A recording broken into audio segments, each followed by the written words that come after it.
Hello everyone, आज हम BA second year का पेपर 1 क्लोथिंग एंड टेक्सटाइल्स को डिस्कस करेंगे। प्रीवियस लेक्चर में हमने रेयॉन की बात करी थी कि रेयॉन मैन-मेड फाइबर है, किस प्रकार से बना है, कैसे मैन्युफैक्चरिंग हुआ है, उसकी फिजिकल और केमिकल कैरेक्टरिस्टिक्स क्या है ना, कैसे कपड़ा बनाया जाता है, इस पूरे प्रोसेस पर हमने बात करी थी। आज हम बात करेंगे नेक्स्ट मैन-मेड फाइबर की।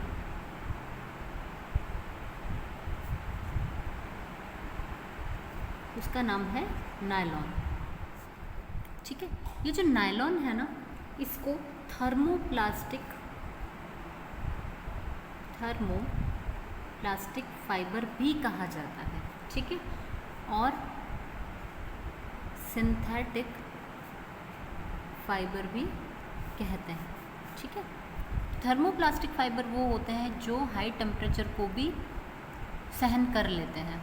ठीक है, तो ये होते हैं बेसिकली थर्मोप्लास्टिक जो हाई टेम्परेचर पर भी सर्वाइव कर जाते हैं। अब देखिए, जो नायलॉन है ना, यह प्योरली एक केमिकल से बना हुआ फाइबर होता है। प्योरली केमिकल्स होते हैं इसके अंतर्गत। ठीक है, किसी भी नेचुरल चीज़ का इस्तेमाल नहीं किया जाता है। ठीक है, और यह चीज़ लैबोरेटरी में ही बनाई जाती है विद यूजिंग द केमिकल्स। ठीक है, बाय यूजिंग द केमिकल्स। अब क्या है कि देखिए, जो इससे फाइबर बनता है ना, वो बहुत ही फाइन होता है। ठीक है, अच्छा मजबूत होगा, उसकी कैपेसिटी अच्छी होगी। ठीक है, और साथ ही साथ में रेजिलियंसी अच्छी होगी, लश्चर अच्छा होगा उसका। इतनी मजबूती, इतने अच्छे गुण होते हैं इस फाइबर के अंतर्गत कि ये सभी फाइबर्स को मीट कर सकता है। ठीक है, और आजकल की जो हमारी भागदौड़ भरी ज़िंदगी होती है, ठीक है, जिसके अंतर्गत आपको बहुत कम समय होता है अपने कपड़ों को मेंटेन करने के लिए, ठीक है, या उनका टेक केयर करने के लिए, तो वहाँ पर इस टाइप के जो फैब्रिक्स होते हैं या ये फाइबर्स होता है आपके लिए एक वरदान के रूप में काम करता है। ठीक है, अब देखिए, जैसे कि यह फाइबर है ना, इसको बहुत ज़्यादा आयरनिंग की ज़रूरत नहीं है। ठीक है, वॉशिंग में भी आपको ध्यान रखने की बहुत ज़्यादा ज़रूरत नहीं है। आप जैसे चाहें इसको आराम से वॉश कीजिए, आराम से पहनिए, आराम से सुखाइए। ठीक है, तो इसको नायलॉन में इतने सारे गुण होने की वजह से इसको मैजिक फाइबर के नाम से भी इसको जाना जाता है, मैजिक फाइबर के नाम से। ठीक है, अर्थात जादुई रेशा, क्योंकि इसने क्या किया है कि लाइफ को इजी कर दिया है, इसलिए इसको इजी लाइफ फाइबर के नाम से भी जाना जाता है। ठीक है, नायलॉन के कपड़े होते हैं ना, काफ़ी हल्के होते हैं, है ना, वेट में भी कम होंगे, आपको हमेशा नया ही लगेगा इसका फैब्रिक पहनने पर, कभी भी ये आपको पुराना नहीं लगेगा। ठीक है, और जैसे कि विंटर्स का टाइम हो या फिर आप ट्रैवल कर रहे हो, है ना, ऐसे टाइम पर ये कपड़े आपके लिए ज़्यादा अच्छे रहते हैं, क्योंकि इनको मेंटेनेंस की ज़रूरत नहीं होती है ना, इसलिए। अब देखिए, जो थर्मोप्लास्टिक फाइबर्स होते हैं, ठीक है, यह पॉलीमराइजेशन प्रोसेस के द्वारा इनको तैयार किया जाता है। ठीक है, इसलिए इनको artificial fibre, thermoplastic fibre, synthetic fibre भी कहते हैं, है ना।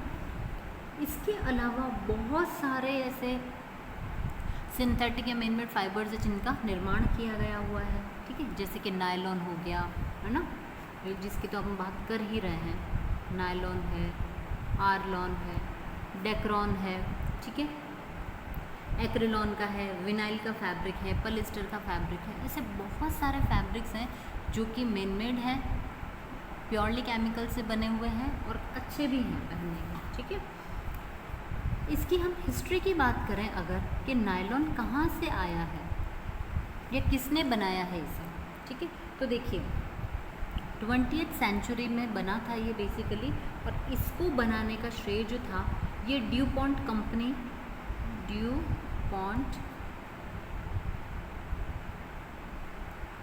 जो थी ना, इसके 2 केमिस्ट थे। ठीक है, केमिस्ट कह सकते हो, ठीक है, या फिर रसायन शास्त्री आप इनको कह सकते हो। ठीक है, जिनका नाम था doctor Wallace H Carothers. Doctor Wallace H Carothers. ठीक है। इन्होंने बेसिकली नायलॉन का निर्माण किया था, ठीक है। इन्होंने क्या किया, देखिए 1929 में एक कंपनी के जिसमें ये जो ड्यूपॉन्ट कंपनी थी ना, जिसमें ये काम करते थे, यहाँ पर कोई रिसर्च करते टाइम इनको पॉलीमराइजेशन प्रोसेस या पॉलीमर में बहुत ही ज़्यादा इंटरेस्ट था, ठीक है। तो इन्होंने क्या किया, पॉलीमराइजेशन प्रोसेस के द्वारा इन्होंने एक मिश्रण बनाया, उसको एक टिन के डिब्बे में भरा और फिर उसके बाद में उससे क्या, उसको टपका करके इन्होंने कुछ बनाया, टपकाया, ठीक है। टपकाने के बाद में अब जो पॉलीमाइड जो निकला ना अंदर से, उन्होंने उसको पकड़ करके खींचा और खींचते गए तो उससे क्या इन्होंने देखा कि पहले एक छोटा सा बूंद के रूप में था, जब उसको खींचा तो वो एक धागे के रूप में परिवर्तित हो गया है। और यह धागा बिल्कुल रेशे के समान दिखाई दे रहा था, बहुत ही फाइन था, बहुत लश्चरस था, बहुत मजबूत भी था, ठीक है, फ्लैक्सिबल भी था। तो इस तरीके से बनाया गया। अच्छा, इन्होंने एक चीज़ और नोटिस करी कि जैसे जो उसका ओरिजिनल साइज़ जो था उससे लगभग 7-8 गुना लंबा तक ये उसको खींच पा रहे थे, ठीक है। तो उससे क्या है कि बहुत कम से आप काफ़ी लंबा चौड़ा धागा बना सकते हो, ठीक है। बेसिकली जो पॉलीमराइजेशन प्रोसेस होता है ना, पॉलीमराइजेशन प्रोसेस, इसके अंतर्गत क्या होता है कि जो अणु होते हैं या मॉलिक्यूल्स होते हैं ना, ठीक है, इन मॉलिक्यूल्स को एक श्रृंखला के रूप में जमा कर देना ही पॉलीमराइजेशन का प्रोसेस कहलाता है। मीन्स ये जो मॉलिक्यूल्स होते हैं ना, ये मॉलिक्यूल्स जब एक लीनियर स्ट्रक्चर में आकर के इस प्रकार से जुड़ना शुरू हो जाते हैं ना एक दूसरे से, तो ये पॉलीमराइजेशन का प्रोसेस कहलाता है, ठीक है। और इसी प्रोसेस के थ्रू नायलॉन का निर्माण किया गया था। अब जो पॉलीमर बना था ना, अच्छा, इसके बाद में बहुत सारे और एक्सपेरिमेंट्स करते गए, उसके बाद में नायलॉन के धागे का निर्माण हुआ था, ठीक है। 1935 में जो पॉलीमर्स बने थे वो बेसिकली हेक्सामेथिलीन डायअमीन से बने थे, ठीक है। 1935 में जो बने थे ना,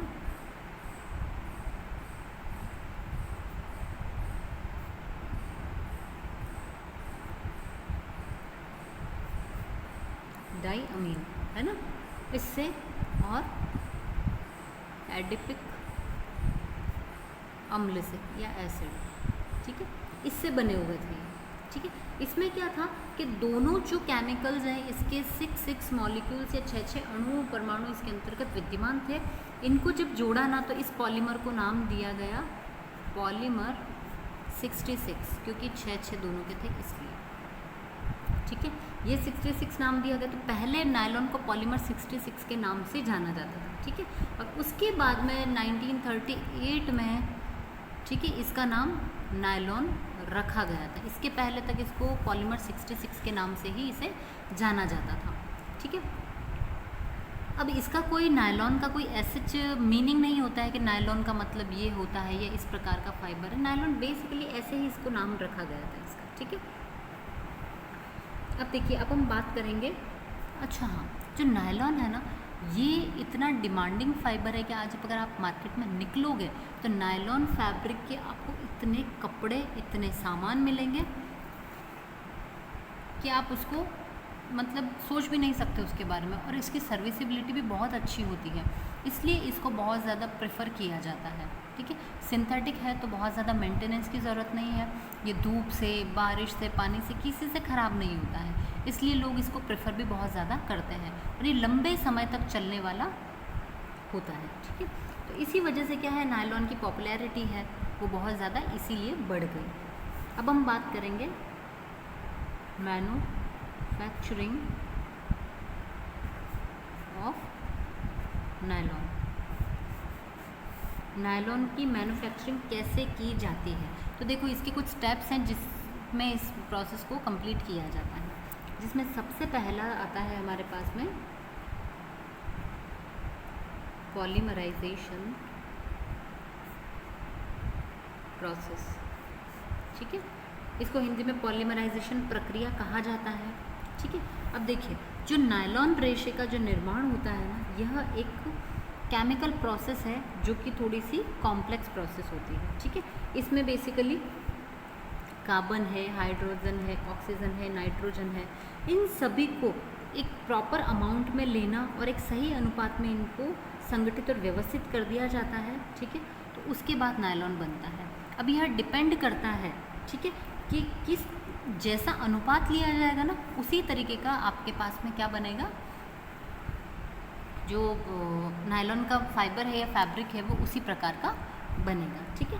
तो ये डिपेंड करता है इसके ऊपर। अब नायलॉन का जो निर्माण के लिए सबसे पहले किस चीज़ की ज़रूरत पड़ती है, कोल तार की ज़रूरत पड़ेगी, ठीक है, या फिर पेट्रोलियम। इसके अलावा अगर कोई भी ऐसे सामान है जैसे कि जो रसायन है लेकिन वो रॉ फॉर्म में होते हैं, उनकी ज़रूरत पड़ती है, ठीक है। तो उनसे क्या क्या चीज़ों का, जिससे कोल तार है, पेट्रोलियम या कोई भी ऐसी चीज़ें थी, इन सब से क्या किसका निर्माण किया गया, हेक्सा मिथिलीन डाइअमीन का। और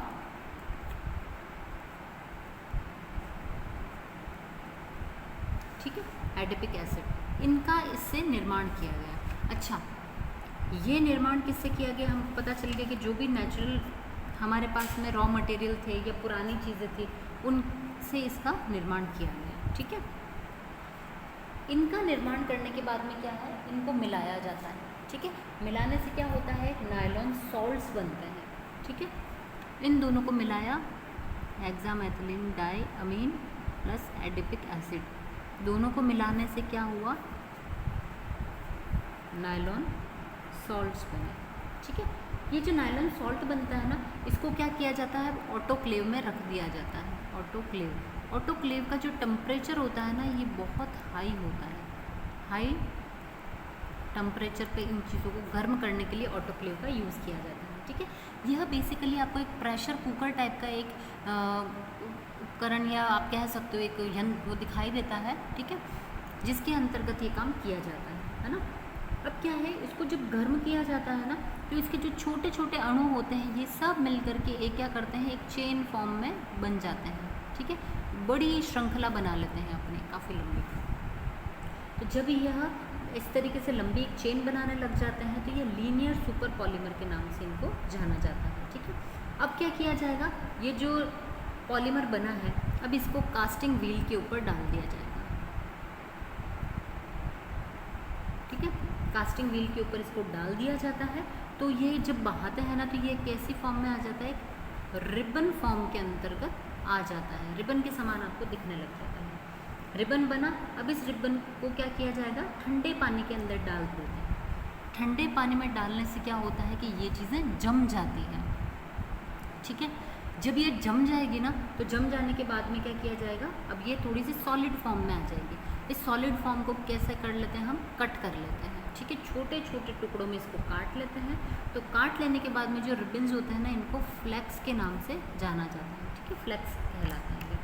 अब ये जो फ्लेक्स के टुकड़े होंगे, अब इनको मेल्ट किया जाता है, पिघलाया जाता है, ठीक है। मेल्ट करने से क्या होगा, जो यह फ्लेक्स होता है ना, ये पिघल जाता है, ठीक है। पिघल करके इसका क्या कैसा बनेगा, एक सॉल्यूशन बन जाता है, थिक सॉल्यूशन, ठीक है। गाढ़ा सॉल्यूशन इसका तैयार हो जाता है।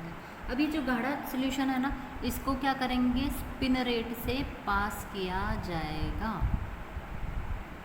ठीक है। स्पिनरेट से पास करना।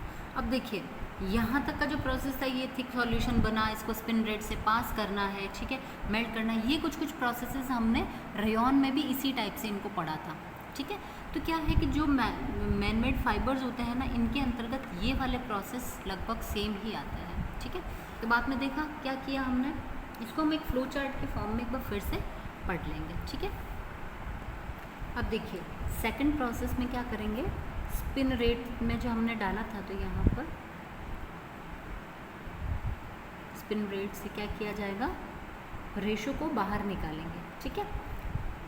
रेशो को स्पिन रेट से बाहर निकालने में क्या होता है कि जो हमारे पास में एक थिक सॉल्यूशन है, ठीक है, इसको हम क्या करेंगे, भर देंगे उस कंटेनर के अंदर, ठीक है। और जितना बारीक आपको धागा चाहिए उसके हिसाब से इसके ऊपर क्या किया जाता है, इसके अंतर्गत जाली लगा दी जाती है, ठीक है, फिल्टर जाली। अब वो जो जाली लगाई जिस पे छेद है, अब इस पर प्रेशर डालेंगे, तो ये जो स्पिन रेट के छेद से जो सॉल्यूशन है ना, ये बाहर निकलने लग जाएगा, ठीक है। ये इसी टाइप से, जैसे कि इसके ऊपर हमें इतनी मोटाई की चाहिए, हमने इसी मोटाई वाली इसके नीचे जाली लगा दी, इसमें हमने भर दिया अपना गाढ़ा सोल्यूशन, और गाढ़ा सोल्यूशन भरा तो वो धीरे धीरे करके बाहर प्रेशर से बाहर निकलने लग जाता है। ठीक है, जब बाहर निकलता है ना तो यहाँ पर इसके ऊपर एक एयर पास की जाती है। ठीक है, एयर पास करने से क्या होता है कि हवा के कांटेक्ट में आते ही ये जो लिक्विड फॉर्म के जो रेशे निकल रहे हैं ना, ये किस फॉर्म में आ जाएंगे, सॉलिड फॉर्म में कन्वर्ट हो जाते हैं। ठीक है, सॉलिड फॉर्म में अब ये कन्वर्ट हो गए, तो इससे क्या होता है, ये थोड़े से कड़क हो जाएंगे। अब इनको एक कंडीशनर से होकर के गुजारते हैं। ठीक है, तो कंडीशनर से होकर के गुजारने पर क्या होता है, ये थोड़े से सॉफ्ट हो जाते हैं। ठीक है, सॉफ्टनेस बहुत ज़रूरी होती है, क्योंकि अगर ये कड़क रहेंगे, एकदम सूख जाएंगे, तो आपको इनकी ड्राइंग करना, ठीक है, खींच करके लंबा करना और जो स्पिनिंग का प्रोसेस होता है वो करना बहुत ही मुश्किल हो जाता है। ठीक है, इसीलिए क्या किया जाता है, इसको थोड़ा सा नरम करना ज़रूरी होता है। ठीक है, अब इनको खींचते हैं यहाँ पर और बाहर निकालते हैं। जो हमारा थर्ड प्रोसेस आता है, इसके अंदर किया जाता है drawing out of the fibre. ठीक है, रेशे जो होते हैं उनको खींचा जाता है बेसिकली। जब नायलॉन किस तरीके से रेशे आए, इनको हमने क्या किया, कंडीशनर कर दिया ताकि ये सॉलिड फॉर्म में कन्वर्ट हुआ एयर के कांटेक्ट में आकर के। अब हमने क्या किया, धीरे धीरे इसको जो बाहर निकले उसको कंडीशन किया। कंडीशन करने से क्या हुआ कि ये सॉफ्ट हुआ। ठीक है, अब सॉफ्ट जो हमारे पास रेशे थे, अब इनको यहाँ पर खींचा जाता है। ठीक है, ड्राइंग करने से क्या होता है कि बेसिकली जो इनकी लंबाई होती है ना, उससे ये 7 to 8 टाइम्स बढ़ जाते हैं, आगे निकल जाते हैं। ठीक है, लंबे हो जाएंगे तो उससे क्या होता है, इनका मॉलिक्यूलर स्ट्रक्चर जो होता है वो अरेंज हो जाता है, इनमें यूनिफॉर्मिटी आ जाती है। ठीक है, और यूनिफॉर्मिटी आने से ये जो धागा होता है ना, रेशा, आपको एक रूप या एक समान दिखने लग जाता है। ठीक है, तो इससे इसकी सुंदरता भी बढ़ जाती है, कहीं से मोटा पतला नहीं रहता है। ठीक है, और साथ ही साथ में इसकी स्ट्रेंथ अच्छी हो जाती है ना, इसलिए इनको खींचना बहुत ज़रूरी होता है। ठीक है, कई बार हम क्या करते हैं, स्पिंडल से थोड़ा सा अगर मोटा धागा निकालते हैं ना, तो उसको खींचने से उसका धागे की जो फाइननेस होती है वो भी अच्छी हो जाती है। ठीक है, इसलिए इसको खींचना बहुत ज़रूरी होता है। अब खींचने के प्रोसेस में क्या करेंगे, देखो धागे को रील के ऊपर चढ़ाते हैं ना खींचने की मशीन में, तो बहुत सारे रील्स लगे होते हैं। अब जैसे जैसे खींचता जाएगा वैसे वैसे उस कोन के ऊपर इसको लपेटते जाएंगे। ठीक है, अच्छा, जितना खींचना होता है ना उतने नंबर वाले इसको रील पे चढ़ाते हैं। मीन्स 7 टाइम्स खींचना है तो 7 नंबर रील पे लगाएंगे, 8 टाइम्स खींचना है तो 8 नंबर वाली रील पे लगाएंगे। तो यह चीज़ डिसाइड कर ली जाती है। ठीक है, इसके बाद इसका फोर्थ प्रोसेस आता है डीलस्चरिंग दी यार्न।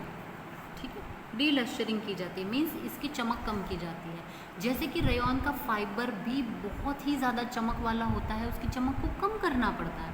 क्यों? क्योंकि वो देखने वाले की आंखों को बहुत चुभेगा, इसलिए। तो सेम प्रोसेस यहाँ पर भी क्या किया जाता है कि जो धागे होते हैं या रेशे होते हैं ना, इनको डीलस्चर किया जाता है ताकि इनकी चमक कम हो जाती है। ठीक है, तो यहाँ पे हम क्या करते हैं, टिटेनियम डाइऑक्साइड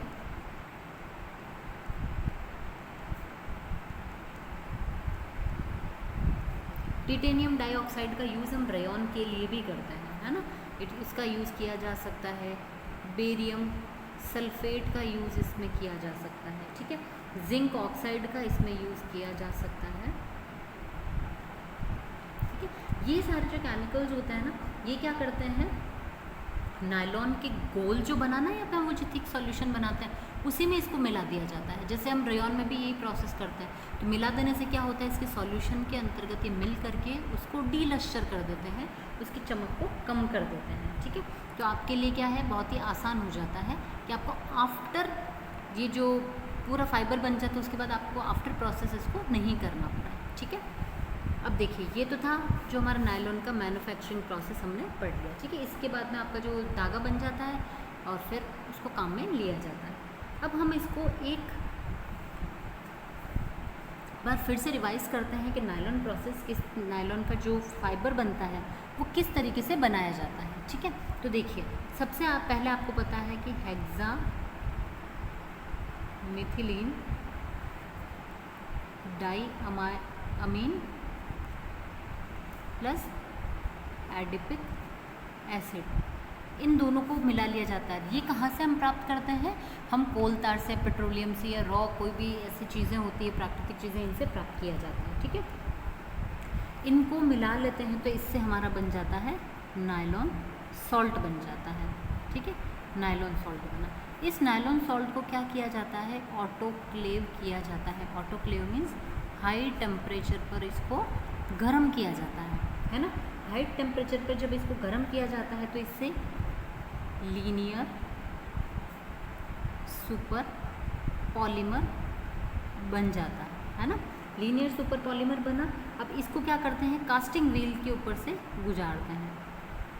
ठीक है, कास्टिंग व्हील के ऊपर जब गुजारते हैं ना तो आपको नायलॉन रिबन प्राप्त हो जाता है। ठीक है, अब इस नायलॉन रिबन जो होता है ना, इसको क्या किया जाता है?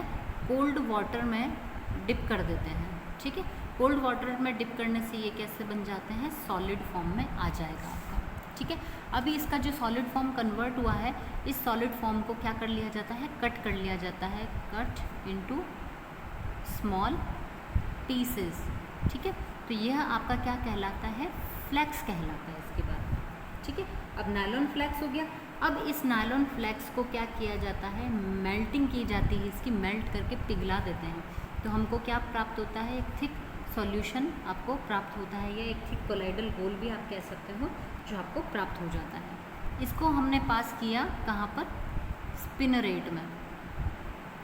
ठीक है, स्पिन रेट में आपको जितनी मोटाई रखनी है आप उस जाली की उतनी मोटी जाली, छेद वाली जाली रख सकते हो। उसमें हमने एक गोल भरा और उसको हम स्पिन रेट से पास करते हैं। जब आप स्पिन रेट से उसको पास करते हो ना, तो एक तरफ से उस पर एयर का फ्लो किया जाता है, ताकि क्या होता है? वो सॉलिड फॉर्म में कन्वर्ट हो जाता है ना। अब ये सॉलिड फॉर्म में कन्वर्ट हुए तो क्योंकि ये बहुत ज़्यादा कड़क हो जाएंगे और हमें इनको भी ड्राइंग का प्रोसेस करना है, तो हम क्या करते हैं? इसको एक कंडीशनिंग से भी होकर के गुजारते हैं। कंडीशनिंग करने से क्या होता है कि ये स्मूथ और सॉफ्ट हो जाते हैं। अब आगे की प्रोसेस के अंतर्गत क्या किया जाता है कि जो नायलॉन फाइबर होता है ना, इसकी क्या कर देते हैं? ड्राइंग कर दी जाती है। ठीक है, ड्राइंग करने से इसमें यूनिफॉर्मिटी आ जाती है। ठीक है, ये इसकी फाइननेस डेवलप हो जाती है। ठीक है, और उसके बाद में हम क्या करते हैं? इसको कितनी 7 to 8 टाइम्स और खींच लिया जाता है ना। इसको खींचने के बाद में हम इसको क्या करेंगे? लपेट करके तैयार कर लेंगे। ठीक है, लपेट करके तैयार कर लिया जाता है। कुल मिलाकर के आपका जो नायलॉन का फाइबर है वो कम्प्लीटली रेडी हो जाता है। उसके बाद उससे यार्न आपको जैसे बनाना है, जैसे फैब्रिक का कंस्ट्रक्शन करना है, वो किया जाता है। ठीक है, तो देखिए आज के लेक्चर में हमने बात करी नायलॉन के बारे में कि इसका ओरिजिन और इसकी हिस्ट्री क्या है, और साथ ही हमको ये कहाँ से मिला है, इसकी मैन्युफैक्चरिंग प्रोसेस क्या है। ठीक है, आई होप आपको ये लेक्चर अच्छे से समझ में आया होगा। अगले लेक्चर में मिलेंगे नए टॉपिक के साथ। Thank you.